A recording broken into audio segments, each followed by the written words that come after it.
K C ആയിട്ടൊന്നും രാഷ്ട്രീയം പറയാൻ പറ്റും. കെ സി CPM-ലേക്ക് വരുമോ? അയാൾ CPM-ലേക്ക് വരുമോ? അദ്ദേഹം വരുമോ? ഇല്ലല്ലോ. പിന്നെന്താ രാഷ്ട്രീയം പറയും? ഇന്ന് രാവിലെ സൗഹൃദപരമായിട്ടുള്ള കൂടിക്കാഴ്ചയായിരുന്നു. ഏത് പരിപാടിയാണ് നിങ്ങൾ പറയുന്നത്? ചന്ദ്രികയുടെ ക്യാമ്പയിനായിട്ട് അവര് രാജ്യത്ത് നടത്തുന്ന ക്യാമ്പയിനല്ലേ, അത് നമുക്കെന്താ നടത്തില്ല. KC വേണുഗോപാലുമായി ഉള്ളത് തികച്ചും സൗഹൃദപരമായിട്ടുള്ള ഒരു കൂടിക്കാഴ്ചയായിരുന്നോ? നിങ്ങൾക്ക് ചെവിക്ക് വല്ല കുഴപ്പമുണ്ടോ? ഇല്ല, ഞാൻ എത്തിയില്ല. ഇവരോട് പറഞ്ഞ നിങ്ങൾ കേട്ടില്ല. ചെവിക്ക് വല്ല കുഴപ്പമുണ്ടോ? കേട്ടില്ല. കേൾക്കണം. ഞാൻ പലതവണ നിങ്ങളോട് പറഞ്ഞിട്ടുണ്ട് സഹോദരി. ഈ ഓവർ സ്മാർട്ട് ആവല്ലേ. ഞാൻ പറഞ്ഞില്ലേ, ഞാൻ സൂവില്ല കിടന്നപ്പോൾ തന്നെ ലാസ്റ്റ് വന്നിരുന്നു. അതിനുശേഷം എൻ്റെ ഇത് നോക്കാൻ വേണ്ടി പോയപ്പോൾ എനിക്കിപ്പോൾ പ്രശ്നമൊന്നുമില്ലല്ലോ, അതിനു വേണ്ടി വന്നതാണ്. ഞങ്ങൾ എത്രയോ കാലം അസംബ്ലിയിലൊക്കെ ഒരുമിച്ചുണ്ടായിരുന്നു. അതിനെന്താ പ്രശ്നം? നിങ്ങൾക്ക് വേറെ വാർത്തകളൊന്നുമില്ലേ? ഒരാളെ കാണാൻ വരുന്നത്, അതെല്ലാം കാണാൻ വരത്തില്ലേ? അതിന് രാഷ്ട്രീയ ഭേദം വല്ലതും ഉണ്ടോ? ഒന്നുമില്ലല്ലോ. അതാണ് ചോദിച്ചത്. എല്ലാം പറഞ്ഞ് കേട്ടതിന് ശേഷം പിന്നെയും ചോദിക്കാൻ എന്തിനാ? അതുകൊണ്ട് ഞാൻ പറഞ്ഞത്. നിങ്ങൾക്ക് വാർത്തകളൊന്നും ഇല്ലെന്ന് തോന്നുന്നില്ല. വാർത്താ ദാരിദ്ര്യമുണ്ടോ? ഉറപ്പാണ്.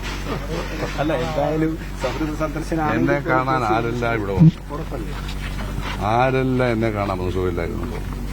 ഇവിടെ വിവിധ പാർട്ടികളിൽപ്പെട്ടവർ വന്നു. മനസ്സിലായില്ലേ? ഇത് സ്വാഭാവികമല്ലേ? 10-22 വർഷമായി പൊളിറ്റിക്സിൽ ഉണ്ടായിരുന്ന ഒരാളല്ലേ, ഇപ്പോഴും ഉണ്ടല്ലോ. മാനദണ്ഡത്തിന്റെ അടിസ്ഥാനത്തിൽ സ്ഥാനങ്ങളല്ലേ ഒഴിഞ്ഞുള്ളൂ.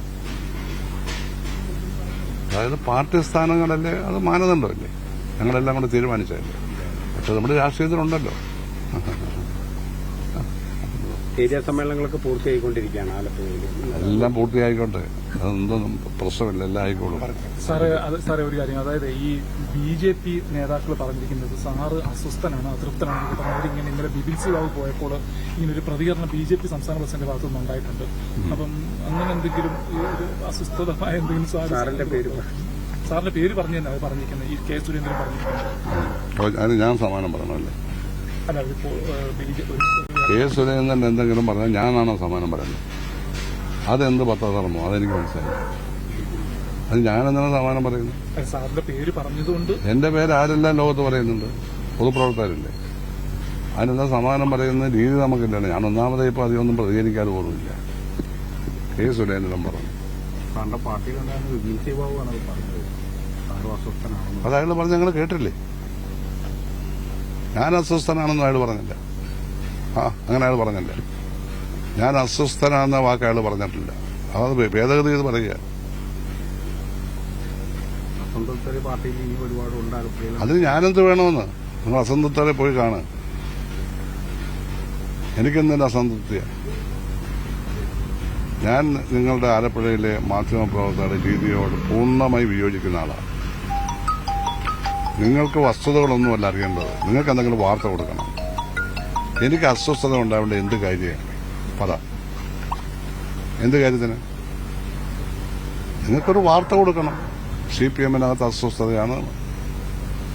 അയാൾ അങ്ങനെയൊന്നും പറഞ്ഞില്ല. അസ്വസ്ഥത എന്ന വാക്കല്ല അയാൾ ഉപയോഗിച്ചത്. അയാൾ ഉപയോഗിച്ച വാക്കെന്ന് പറഞ്ഞാൽ എന്റെ സ്ഥിതി കഷ്ടമാണെന്നാണ് പറഞ്ഞത്. അത് അയാൾ പറഞ്ഞല്ലേ, അത് അദ്ദേഹം പറഞ്ഞതല്ലേ. അത് ഞാൻ അദ്ദേഹമായിട്ട് ഇനി ഏറ്റുമുട്ടണോ?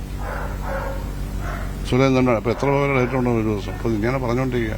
അപ്പൊ ഇത് ഒരു കാര്യം മനസ്സിലായല്ലോ, ഞാൻ വളരെ പ്രധാനപ്പെട്ട ഒരാളാണെന്ന് എതിരാളികൾ കരുതുന്നു. മനസ്സിലായോ? അതാ രാഷ്ട്രീയം. ഞാൻ പാർട്ടിയിലെ സ്ഥാനമാനങ്ങളൊന്നുമില്ലെങ്കിലും ഇല്ലെന്ന് പറഞ്ഞാൽ ഞാനും കൂടി പാർട്ടി സമ്മേളനത്തിൽ അംഗീകരിച്ചതല്ലേ മാനദണ്ഡം? ആണല്ലോ. അതെ.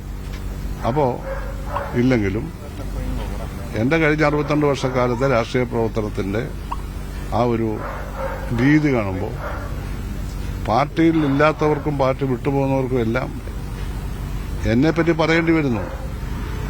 അതെന്റെ ഒരു എന്താ പറയുന്നത് നേട്ടമെന്നല്ല ഞാൻ പറയുന്നത്. എന്റെ രാഷ്ട്രീയ ജീവിതം അവർക്ക് അവഗണിക്കാൻ പറ്റുന്നില്ല എന്ന് ഞാൻ അർത്ഥത്തോട് വേറെ അർത്ഥത്തോടുണ്ട്.